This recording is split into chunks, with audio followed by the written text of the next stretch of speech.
Today I'm saying I'm a very proud man. This is an exclusive one-on-one with a doctor who has become everyone's talk all over the world. Everyone is talking about him. Is our own Dr. Sikhulile Moyo. Thank you, Doc. How are you? How was your Christmas? I'm good. My Christmas was special because I was with family and relatives, and it was unique. And just to see relatives and family, and what made it also unique is that the family decided to say, no, we are being celebrated all over the world. Why not we here as your family? And I was full of gratitude. Where is the family? Amazing. My family from Kezi and Matopo district in Tongwe. That's where we come from. This is the home of, actually this is the home of JZ Moyo, Joyson Papa Moyo. Okay. He's my uncle. So that's, right. If you want to remember it well, Yeah. that's the home of JZ Papa Moyo. He's my uncle. So it's very great to have family come around and share a meal and celebrate. So they were celebrating this hero. Before I come to all that, a lot of people, there were arguments. This guy was born in Botswana, Zimbabweans are trying to claim him. It's good today you're correcting now. You were born here, you schooled here. Where did you go to school? Yeah, I was raised here. From Tongwe in primary, Mapisa, Ingwekwe, then went for my secondary, Siren Boys High, Epundu, Siren Boys High. Then Mkandani, I did my A-levels, Mzilikazi High School. Then I went to University of Zimbabwe. I worked a little bit. Then moved to Botswana, 97 actually. So worked in Botswana, did some school as well, postgraduate studies. And then after that, I joined the Harvard School of Public Health. They have a project in Botswana called the Botswana Harvard AIDS Institute Partnership. So I've been with the Botswana Harvard Research Institute since 2003. So the Botswana Harvard AIDS Institute is a collaboration between the Harvard School of Public Health, the Harvard University, and the government of Botswana, focusing on research, training, and capacity building around HIV, and developed there to do research mostly on viruses, HIV virus. I'm also passionate about other viruses that I'm working on, norovirus, sapovirus, hepatitis. Of course, my own mother died of cervical cancer, so I'm spending a lot of my time studying how to diagnose cervical cancer early. I have students working on breast cancer, and of course, I have a lot of other students around the region working on multiple aspects. So we are always looking out why viruses are changing, how does it impact on treatment and new drugs. So that information is the one that feeds into the clinical industry on making new vaccines and making new drugs or developing new tests. So that's why I'm studying the genetics of viruses. Called pathogen genomics is studying the genetics of viruses. Why do we do that? It's because it gives us an insight on how these organisms interact with the human body, and also that gives you an insight on how you can detect them, how you can treat them, how you can develop vaccines. So that's my passion. Dr. Moyo, 2019, at the end of 2019, this virus called so people were saying COVID-19. Botswana, either from Botswana or from Zimbabwe. Yeah. I think for me, it's not very important. Yeah, What's African. important? I'm an African. An African is raised by the whole village. Botswana embraced me and developed me as a scientist, and my home soil trained me and raised me up, and the families here. And Botswana gave me that environment, that training environment. So I appreciate both countries with all my heart. So for me, I don't count myself. I am a son of the soil. I'm proud to be Zimbabwean. Yeah. But I'm also proud to contribute in Botswana, and what they've done for me, to embrace you, and to embrace me and give me an opportunity. I'm ready to work with them and collaborate and plant back in that community as well. Yes. So I'm proud to work for Botswana. Yes, I was talking about in 2019 where they discovered the COVID-19. After December hearing 2019, yeah. December 2019, after hearing of that virus, what did you do as a researcher? You said, let me research on it. Basically, because we know viruses are always changing. So one of the questions we asked ourselves is, here is a new virus. What are the potential questions we ask ourselves? One, we expect the virus will mutate, will gain new mutations. In other words, it will change itself.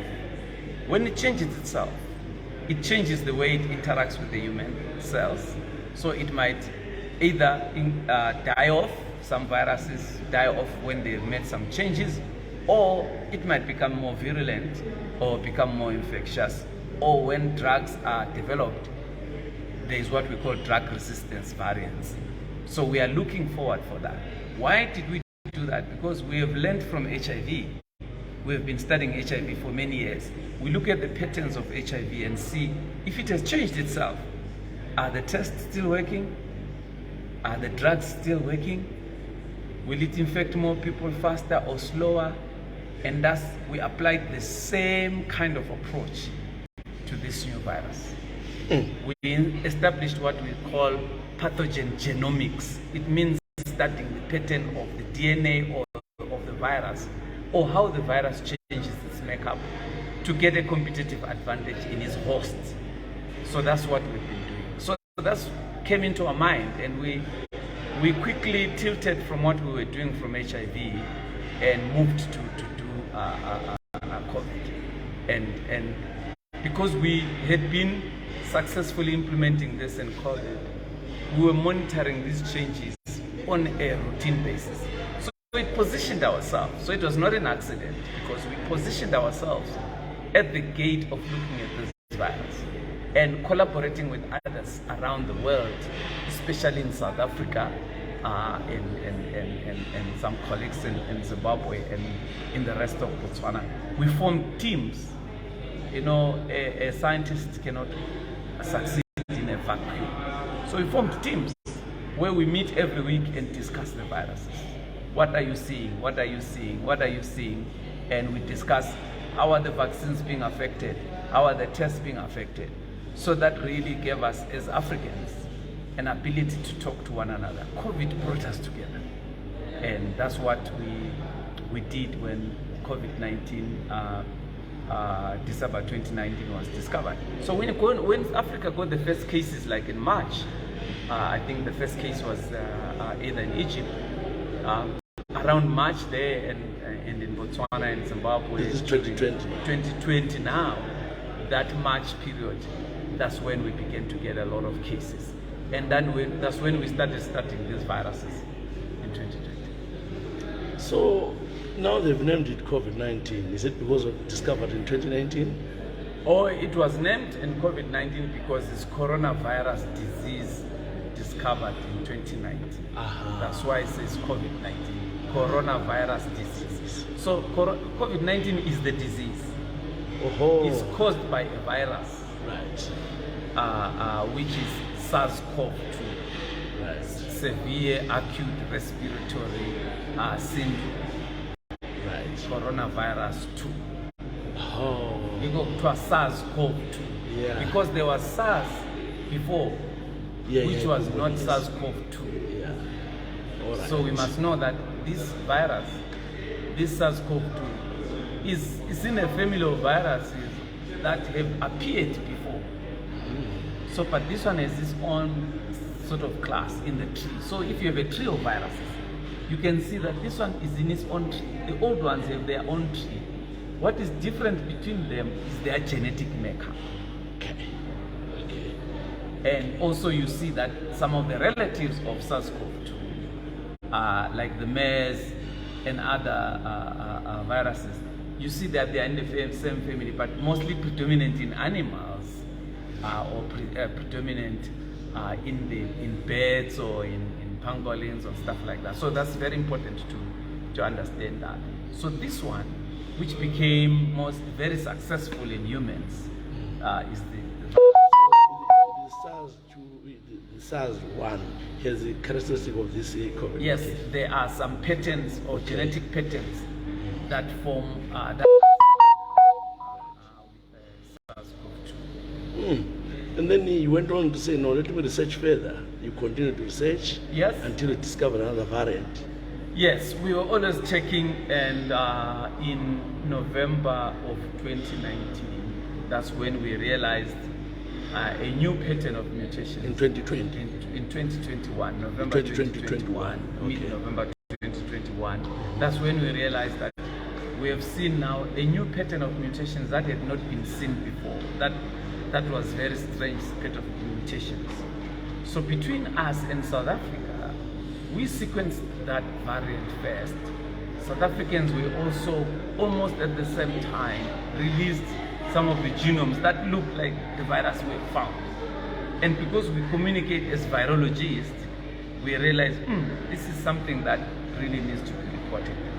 We reported it immediately. We were transparent to our ministries of health in Botswana. Our colleagues in South Africa reported to the Ministry of Health of South Africa. Then the World Organization that, hey, we have seen something and a strange animal here. We think that with the pattern of mutations that are there, it's likely to spread fast. It's likely to evade the fury of the vaccines. So that's why it was important for WHO. Then they sat down on the 26th of November and they immediately called it Omicron variant of concern. It was unusual for a virus to get a classification as variant of concern that early, because the virus is always changing. You don't give names every day.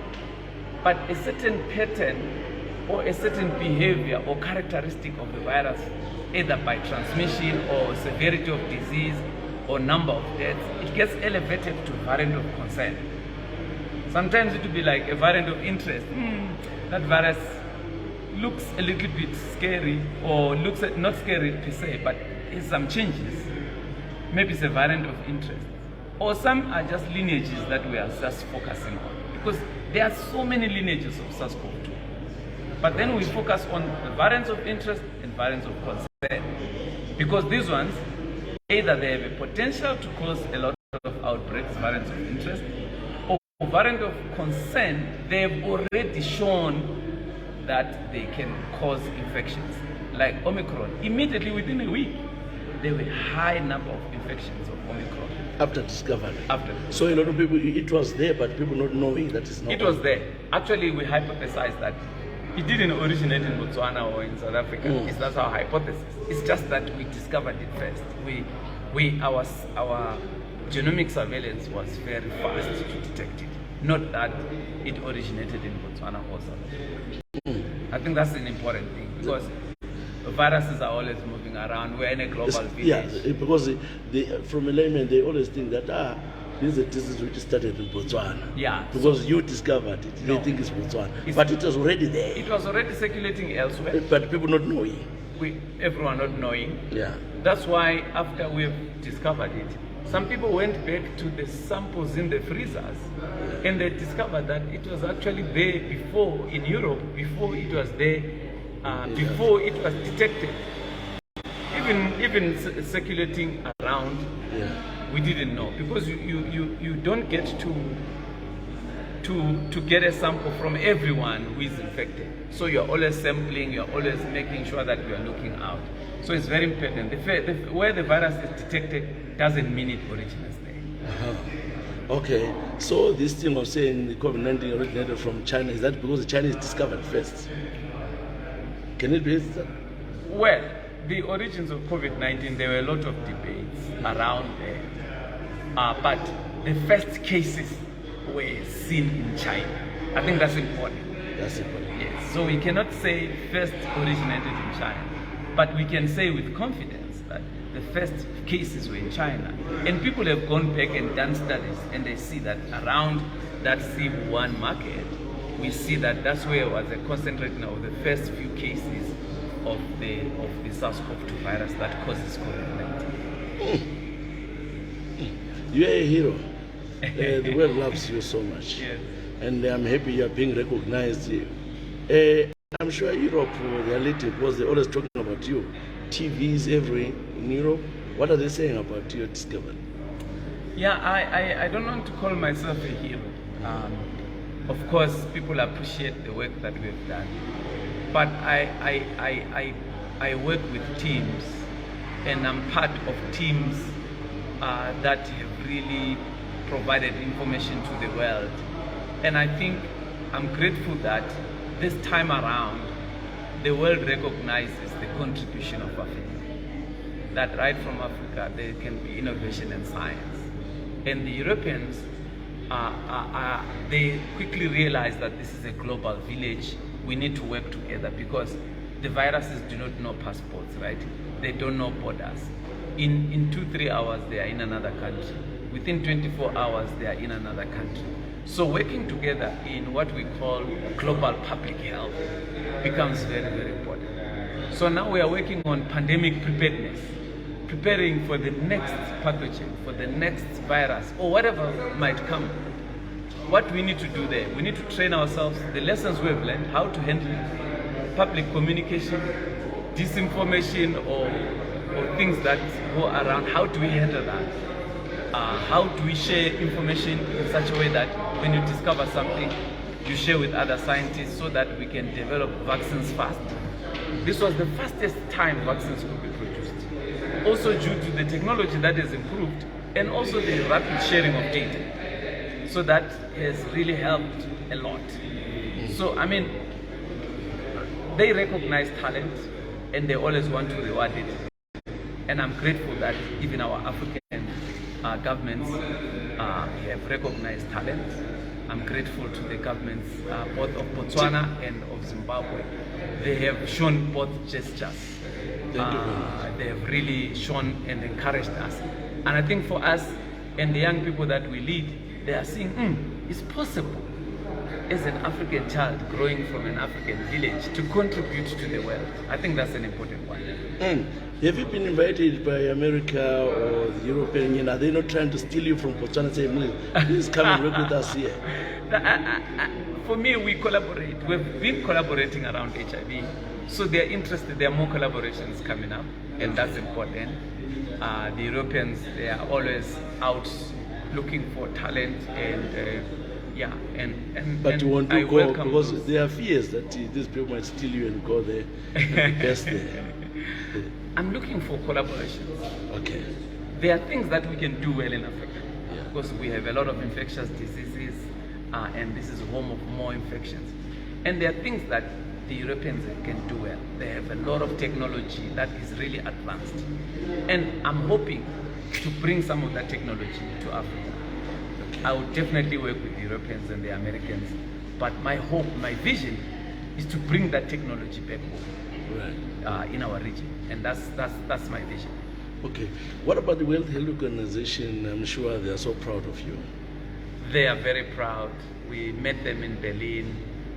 They've talked about our work. They've encouraged us.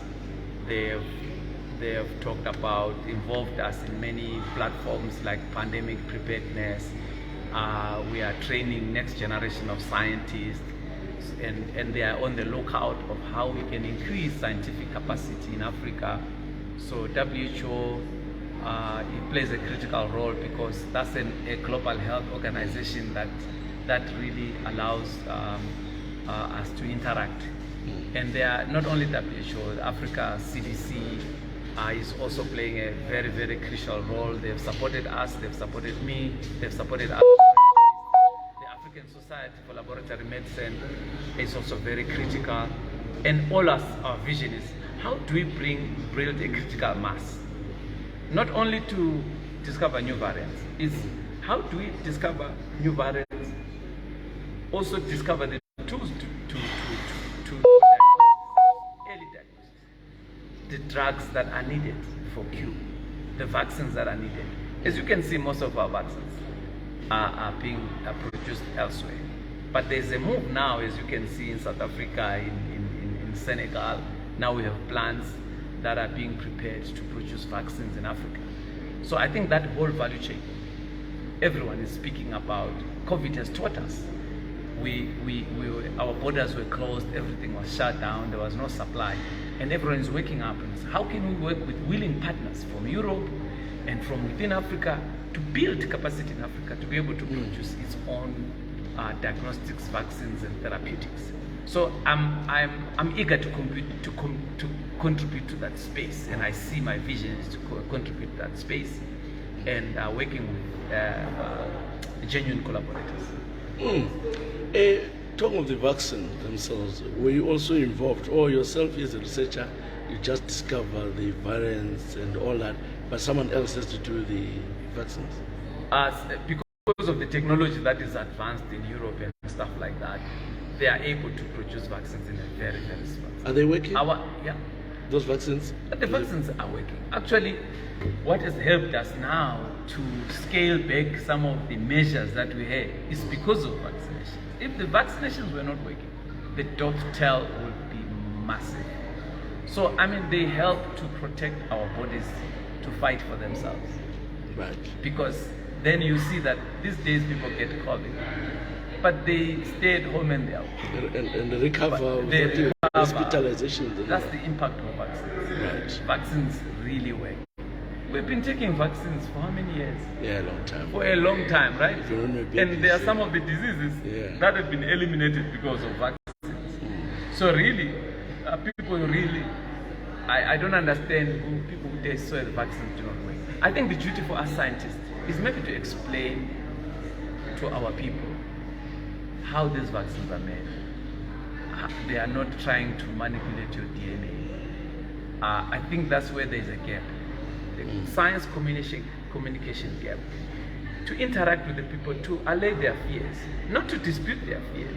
If someone comes and says, hey, Mtanami, these vaccines could change your body, you need to explain to them how it's impossible because of the way the vaccine is designed. And I think that's very important. I think as scientists, as public health, as health experts, and our communications experts, public engagement, new people in the media, we need to work together to identify some of these gaps in information and address them. Sometimes we fuel the wrong things because someone is angry about something, then they say, oh, these vaccines don't work. But dialogue is important. For me, I prefer dialogue. I don't shut them off if they come to me as a scientist and ask, this vaccine doesn't work. We sit down and discuss. Hey, what do you mean? Then I say, okay, for me, I check how this vaccine works because I can get your blood, I can go to the lab. Then I'll show you that this has produced enough antibodies so that when the virus attacks you, you are much safer. So these conspiracy theories, which all of thinking that is a biological weapons, all this being used, it was all lie. This is already there. The way I understand the regulation around vaccines, it's very tight. It is very, very, very, very infinitesimally small that anyone can use those as a biological warfare. Even the vaccines we are using, even where they are being manufactured, they are using those vaccines in their countries, and it will be unrealistic. And people are saying, within a few months, some of you will be turned to zombies. You start looking. Here we are. Here we are. No one has gone died. over a year. There's 2 years, nothing. No one has died because of the vaccines. Okay. Are there side effects? Yes. Are all vaccines safe? No one can say that, even for other vaccines other than but is the best alternative other than just being killed by a virus. And it's the best that tool we have. Drugs are being developed. Very soon we'll be having effective treatment. But development takes time. Developing these drugs takes time. Right. So basically, when we heard that the COVID-19 when it started, it wasn't anything about the Chinese making it. It was all lies, is it? Because we had China trying to to use this as a war weapon or something. I don't want to say it's lies or not lies, but I just want to caution that anything that we say must be backed with evidence and data. I'm a scientist. I believe that any conclusion someone comes with must come, any hypothesis, we say hypothesis, any hypothesis that someone brings to the table must be supported with data. So among the 3 hypotheses that have been shown out for the development of COVID, whether it was a lab leak, whether it was a zoonotic jump from one species for another, whether this virus actually came through a change, through one species jumping to another species, then to humans. So it does, looking at the family of viruses that are already existing in birds, existing in pangolins, comparing and checking their mutations, and looking at the family tree of these viruses and the signatures that seem to be the same, it does support this hypothesis. The lab leak, or whether there is no data supporting it, it's just conspiracy theories. Right. But we don't shy them away. We say, let's discuss. If you have information that suggests that this came from the lab, please bring it to us so that scientists can talk. WHO sent a team there of scientists. People have gone and sent teams there. They have not come up with the evidence to support this hypothesis. They have only come with the evidence to say the epicenter seems to have been around this Wuhan sea market. Not that is the origin, but it seems to have been the epicenter where the first few cases may have come from. I think that's an important distinction. Correct. And I think we need to engage. Our people must not just believe anything. I think we are in a new generation of information and information technology. You see people just passing along messages that do not make sense. Like, oh, this virus is a 5G. The 5G network is created by 5G. No. Yeah. So it's very important that you see something, try and look for a reputable source, verify if it's important before you forward it. Because someone, if it comes from Ezra, for example, and I know Ezra is my friend, I will say, I think this must be solid information. Correct. Yeah. I think the social media has brought some good and bad as well, because a lot of misinformation flies around. Yes. And a lot of people cause a lot of panic. Yes. And all that. Yeah, thank you. Now let's talk about your research. You continue researching on the new variants and all that. Yes. You're not stopping? No, I'm continuing, but I'm also doing multiple pathogens now. I'm interested in what is causing other variants, antimicrobial resistance to drugs.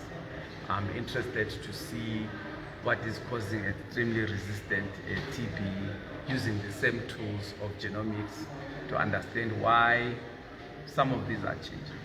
So I'm continuing to work around this area and to collaborate with other people as well. Yeah. Okay. So when it comes to you being in Botswana and still continuing to work and discovery, you're a specialist in this research of HIV. Any breakthrough in terms of vaccination? Some of the breakthroughs have been the drugs.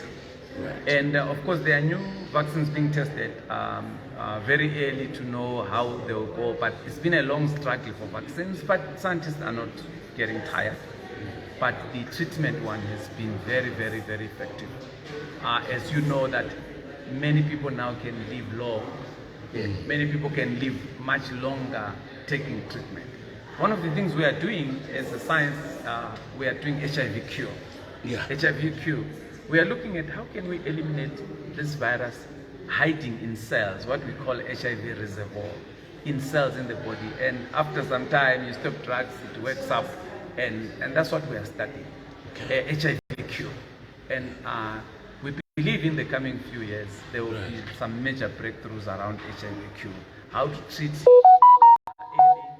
We have treated children very, very, very early, and we have seen some of them seroreverting to the extent where we can't see the virus anymore in their bodies, and that's very, very important. And that science is advancing.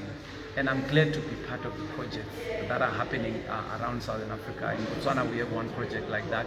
There are other projects like that in Africa, looking at how do we advance the Q around HIV, including advancing diagnostics of detecting that someone is cured or not. Because some people will claim they are cured, but there's special tests that are important to tell whether someone is cured or not. So until you have done this special test, no one should stop taking their medicine, because it's very, very important. Even if you feel well, the virus hides in these cells, latent reservoirs, that it becomes dormant for some time and you look well, you're on treatment.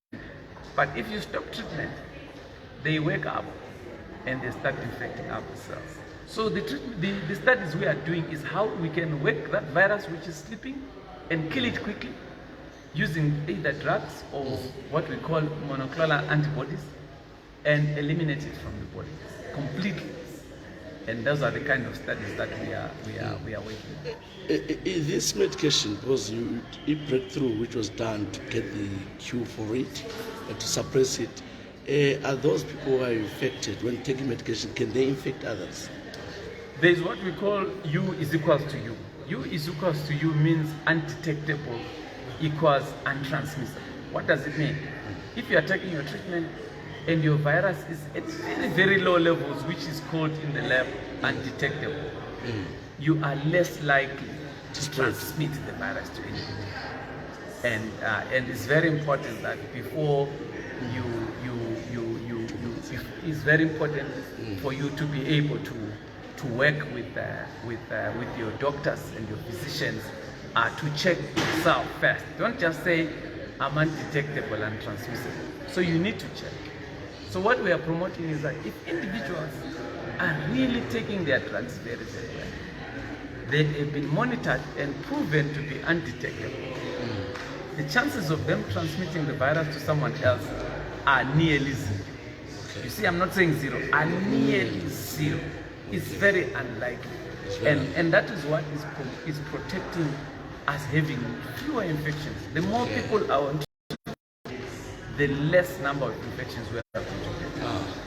No, that's good, Doctor. We have heard from Dr. Sikhulile Moyo, and this is so informative, and thank you for appreciating. Thank you so much. You have a family? Yes, I have a family. As busy as you are. How many children? I have 3 children. Yeah. Yeah. All right. Are they into science like you, like Daddy? 3 boys. You said 2 boys and not girl. One is working towards being a medical doctor. Wow. An aerospace engineer. Right. Aerospace, he wants to do things in the aerospace engineering. And another one is into finance and business. That's what he's doing. The intelligence, are they getting from the mom or the dad? I don't know, from God. I think God. for us, we believe that if He connects you to the right people who have the right information, you need to do your work. That's what we call God's grace and God's favor. I think that's important. God is involved in everything we do in my life and as a scientist and in my family. Dr. Sikhulile Moyo, thank you very much. Thank you so You've much. been given the awards where you've received from the government of Zimbabwe. Yes. In the top 100 most influential people in 2022. Top 100 all over the world. Top 100 all over the world. Top And 100. You top received a 100. token from President of Zimbabwe, AT. Yeah. Excellency from Dr. Mahai. Yeah, from Botswana. Botswana. Yeah. I've also got a courteous visit from the President of Botswana. Oh. Well acknowledged very well, and they've supported my work very well. The German government, German parliament, Right. they gave me an award called German Africa. It's given to a single African every year. So this year it was given to me and my colleague in South Africa for the discovery of Omicron. It's called the German Africa Foundation Award. In 2022 is the whole German parliament. It was actually awarded by the Chancellor Scholz himself. And then the Martin Luther King Jr. Humanitarian Award as well this year was awarded for individuals whose work impacts humanity. I think, as you know, this discovery really saved lives also led to manufacture of new types of vaccines, Omicron adapted vaccines. And also the New African magazine named me as top 100 most influential Africans for 2022. Wow. So they've been like 5 awards. For me, these awards represent not only me as an individual, the people that I work with, the scientists that I work with, the communities that I work with, my family, the people that have raised me up, the institutions that have raised me up from Zimbabwe to Botswana to South Africa to the US where I studied. And really, it's important to realize that an individual is raised by, is a cumulative sum